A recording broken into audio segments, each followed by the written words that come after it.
ઠંડી ઋતુ હોય, શિયાળો છે, ચોમાસું છે, તો એવા સમયે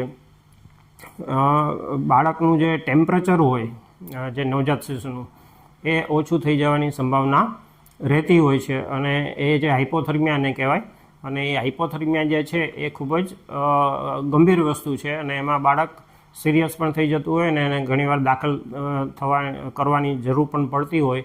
તો બાળકને આ ઠંડી ઋતુમાં હાઇપોથર્મિયા ન થાય એની આપણે ખાસ કાળજી રાખવી જોઈએ. હવે હાઇપોથર્મિયા ન થાય એના માટે આપણે એક તો બેબીને જે છે એના મમ્મીના સ્કિન ટુ સ્કિન ટચ થાય, એના મમ્મીના સ્કિન સાથે ટચ મારીએ બાળક, એવી રીતે રાખવું જોઈએ.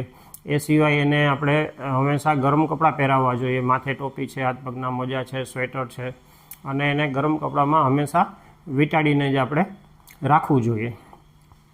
અને જ્યારે ઉનાળાની ઋતુ હોય, ગરમ ઋતુ, ત્યારે આપણે બાળકને આછા સુતરાઉ કપડાં પહેરાવવા જોઈએ અને બાળકને ત્યારે આપણે ખુલ્વામાં આપણે રાખી શકીએ. અથવા તો સામાન્ય પંખો પણ રાખી શકીએ ઉનાળાની ઋતુમાં. અથવા તો એસી છે એ આપણે 28 થી 30 ડિગ્રીની આસપાસ એસી રાખવું હોય તો ઉનાળાની ઋતુમાં એ પણ આપણે રાખી શકીએ.